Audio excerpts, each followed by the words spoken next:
السلام عليكم ورحمة الله وبركاته. الموت يفجع عائلة دنيا بطمة في أعز الناس لهم، ودنيا مازال في السجن. ملي غيوصلها هاد الخبر يعني صعيب عليها كيفاش غادي تقبلو، ولكن الموت علينا حق. توفى أعز الناس لهم. ابتسام بطمة حطت هذا الخبر هذا في الصفحة ديالها على مواقع التواصل الاجتماعي، واللي خبر يعني أثر عليهم بزاف، لأنه هذا الإنسان هذا يعني بمثابة الاب ديالهم وكيحماقوا عليه. الام ديالهم توفى لها الاخ ديالها اللي هو الخال ديالهم.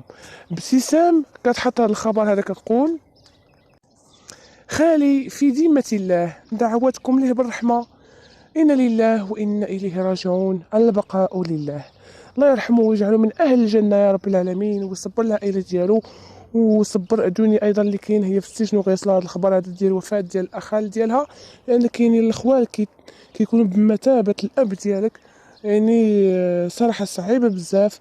الله يكون معهم والله يصبرهم، ودعواتكم له خوتي بالرحمه. شكرا والسلام عليكم.